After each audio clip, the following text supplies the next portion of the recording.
Today's topic is sequence and series. Class 10th में आपने sequence and series पढ़ा था, उसी के आगे का टॉपिक है। पर उसके टॉपिक से पहले हम प्रीवियस क्लास का जो टॉपिक थे सीक्वेंस सीरीज, उसके बारे में थोड़ा सा रिवीजन कर लेते हैं। तो सबसे पहले हम जानते हैं सीक्वेंस क्या होता है। A sequence is a succession of numbers or terms formed according to some rules. कुछ किसी नियम के द्वारा लिखी गई जो संख्याएं होती हैं या पद होते हैं, उनको हम सीक्वेंस कहते हैं, जिसे हिंदी में कहते हैं अनुक्रम। Sequence, a sequence is a succession of numbers or terms formed according to some rules. अनुक्रम कुछ संख्याएं या पदों को किसी नियमबद्ध तरीके से लिखना अनुक्रम कहलाता है। किसी संख्याओं को या पदों को किसी नियमबद्ध तरीके से लिखना अनुक्रम कहलाता है। फॉर एग्जांपल ले लीजिए 3, 6, 9 डैश इज अ सीक्वेंस। देखिए 3, 6, 9 ये जो दिया गया है ये संख्याएं हैं और ये कोई नियम से दिया है। क्या नियम है? 3 से विभाज्य संख्या। तो ये क्या हो गया? अनुक्रम, सीक्वेंस। ध्यान समझ लीजिए, जब किन्हीं संख्याओं को या पदों को हम किसी नियमबद्ध तरीके से लिखते हैं तो हम उसे अनुक्रम कहते हैं। एग्जांपल ले लिया 3, 6, 9 डैश इज अ सीक्वेंस। भाई 3, 6, 9 ये क्या है? 3 से डिविजिबल नंबर है, 3 से विभाज्य संख्या है, तो इन्हें हम क्या कह रहे हैं? अनुक्रम कह रहे हैं। अब टर्म्स क्या होता है? The various numbers occurring in a sequence are called its term. और जो सीक्वेंस में बहुत से नंबर आते हैं तो उन्हें हम पद कहते हैं। किसका पद कहते हैं? अनुक्रम का पद कहते हैं। The various numbers occurring in a sequence are called its term. उनके हम पद कहते हैं और terms are denoted by the symbols T1, T2, T3 etc. और जो टर्म्स होते हैं उनको T1, T2, T3 dash etcetera से रिप्रेजेंट करते हैं, या स्मॉल लेटर में हम A1, A2, A3 भी रिप्रेजेंट कर सकते हैं। The subscripts denoted the position of the term. और ये जो नीचे वाली वैल्यू लिखी हैं 1, 2, 3 एक्सेट्रा, ये उसकी पोजीशन को बताती हैं कि किस पोजीशन के सीक्वेंस की बात कर रहे हैं। The nth term is also called the general term of the sequence. और जो nवां पद होता है, nवां पद जिसे हम कहते हैं व्यापक पद अनुक्रम का, the nth term is called, जो nth टर्म होता है उसे हम व्यापक पद कहते हैं। किसका? अनुक्रम का। अनुक्रम का व्यापक पद को स्मॉल nth से n उसके ऊपर th जिसे कहते हैं हिंदी में वां पद, nth टर्म से रिप्रेजेंट कर रहे हैं, वो हमारा क्या है? जनरल टर्म है। और जो जनरल टर्म है उसको डिनोट करते हैं tn से और an से। या तो tn से रिप्रेजेंट करेंगे या an से करेंगे। फॉर एग्जांपल ले लिया हमने 2, 4, 6, 8 डैश। ये जो नंबर है इसका फर्स्ट टर्म a1 2 है, सेकंड टर्म 4 है, थर्ड टर्म 6 है एंड फोर्थ टर्म क्या है? 8। तो सीक्वेंस क्या है? सीक्वेंस है कुछ संख्याओं को किसी या पदों को एक नियमबद्ध तरीके से लिखना अनुक्रम कहलाता है। अनुक्रम को हम A1, A2, A3 डैश से रिप्रेजेंट करते हैं, प्रदर्शित करते हैं, और जो उसका nवां पद होता है उसे हम व्यापक पद अनुक्रम का कहते हैं और उसे an या tn से प्रदर्शित करते हैं। अब आते हैं टाइप्स ऑफ सीक्वेंस, अनुक्रम के प्रकार समझते हैं। Finite sequence, infinite sequence.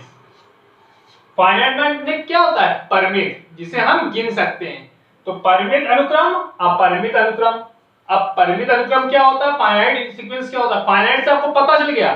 Finite में हम क्या करते हैं? काउंट कर सकते हैं नंबरों को, टर्म्स को काउंट करके लिख सकते हैं। और इनफाइनाइट में क्या होता है? अनकाउंटेबल होते हैं, उन्हें हम गिन ही नहीं सकते हैं। तो देखिए फाइनाइट सीक्वेंस क्या है? A sequence containing finite number of terms is called a finite sequence. किसी अनुक्रम में अगर हम फाइनाइट नंबर ऑफ टर्म्स हो, गिनती के पद लिखे हो, तो उन्हें क्या कहते हैं? फाइनाइट सीक्वेंस, परिमित अनुक्रम। जैसे 1, 3, 5, 7, इसके आगे कुछ नहीं लिखा है। In a finite sequence as it contains only 4 terms. इसमें देखिए केवल 4 पद हैं, 1, 3, 5, 7, केवल 4 ही पद हैं। तो ये ऐसे क्या कहेंगे हम, परिमित अनुक्रम। इनफाइनाइट सीक्वेंस, अपरिमित अनुक्रम। अब अपरिमित अनुक्रम में देखिए क्या है, a sequence which is not a finite. देखिए, a sequence which is not a finite, जिसे हम गिन नहीं सकते हैं। सीक्वेंस अगर वह परिमित अनुक्रम नहीं है तो क्या होगा, अपरिमित अनुक्रम होगा, is known as infinite sequence. तो इसे हम इनफाइनाइट सीक्वेंस कहेंगे। For example area 1 3 5 7 dash dash dash. देखिए डैश डैश का मतलब इंफिनिटी तक जा रहा है, इसको हम काउंट नहीं कर पाएंगे। तो is an infinite sequence as contains infinite number of term. उसमें बहुत ढेर सारे टर्म्स हैं तो हम इनको काउंट नहीं कर सकते, तो क्या हो जाएगा, ये इनफाइनाइट सीक्वेंस हो जाएगा। फिर समझ लीजिए सीक्वेंस क्या है। A sequence is a succession of numbers or terms formed according to some rule। किसी संख्याओं को या उनके पदों को किसी निश्चित नियम द्वारा लिखा जाना अनुक्रम कहलाता है। फॉर एग्जांपल आपको दिया था 3 6 9, कोई भी आप ले सकते हैं, 2 4 6 8 ले सकते हैं, 2 से डिजिटल नंबर ले सकते हैं, 1 2 3 4 5 नेचुरल नंबर ले सकते हैं। मींस किसी नियम के द्वारा अगर कोई संख्याएं लिखी गई हैं, किसी भी रूल से लिखे गए हैं, तो हम उसको क्या कहेंगे, सीक्वेंस। हिंदी में कहते हैं अनुक्रम। टर्म्स क्या होता है, इसे कहते हैं पद। The variation numbers occurring in a sequence are called its term. और जो उसमें बहुत ढेर सारे नंबर होते हैं, किसमें, सीक्वेंस में। सीक्वेंस में जो ढेर सारे नंबर लिखे गए होते हैं उनको हम क्या कह देते हैं, टर्म्स कहते हैं। और इसे जो डिनोट किया जाता है वो T1 T2 T3 dash dash etcetera होता है, या A1 A2 A3 small letter में बोल रहे हैं, A1 A2 A3 इससे रिप्रेजेंट कर देंगे तो भी ये हमारे क्या होगा, टर्म्स होगा। The subscript denotes the position of the term. और जो A1 A2 A3 या T1 T2 T3 में जो 1 2 3 लिखा है, ये सबस्क्रिप्ट हैं। जो सबस्क्रिप्ट है उन्हें हम क्या, पोजीशन ऑफ द टर्म्स, उस टर्म की पोजीशन बताने के लिए यूज करते हैं। The nth term is also called the general term। और जो nth term होता है, nवां पद, वो जनरल टर्म कहलाता है, व्यापक पद कहलाता है। आपने 10th में पढ़ा था। General term is denoted by Tn और An। इसे Tn से या An से हम प्रदर्शित करते हैं। एग्जांपल दे दिया आपको, 2 4 6 8, आप कोई भी एग्जांपल ले सकते हैं। तो इसका फर्स्ट टर्म क्या है, 2, second term 4, third term 6 and fourth term 8। ठीक, अब आते हैं हम टाइप्स ऑफ सीक्वेंस में। अनुक्रम के प्रकार तो दो प्रकार के हैं, फाइनाइट सीक्वेंस और इनफाइनाइट सीक्वेंस। फाइनाइट मींस परिमित अनुक्रम जिसमें हम गिन सकते हैं, और इनफाइनाइट सीक्वेंस जिसमें हम गिन नहीं सकते हैं। A sequence containing finite number of terms is called a finite sequence। ऐसे अनुक्रम जिनमें हम पदों की संख्या को गिन सकते हैं उन्हें फाइनाइट सीक्वेंस कहते हैं। आपको एक एग्जांपल दे दिया। और इनफाइनाइट सीक्वेंस में क्या होता है, ऐसा सीक्वेंस जिसमें नंबर ऑफ टर्म्स को हम काउंट नहीं कर सकते हैं, वो इंफिनिटी तक लिखे होते हैं, उन्हें हम इनफाइनाइट सीक्वेंस कहते हैं। अब आता है हमारे पास series. If the numbers forming the sequence are connected by the sign of addition or subtraction, we get a series। और जो सीक्वेंस है उनके बीच में यदि हम प्लस या माइनस का सिंबल लगाकर लिख दें, प्लस के सिंबल लगा दें, माइनस का सिंबल लगा दें, या प्लस माइनस बोथ के सिंबल का यूज करके हम कोई रूल से नंबर्स लिख दें, तो वो हमारे क्या बन जाते हैं, सीरीज कहलाते हैं।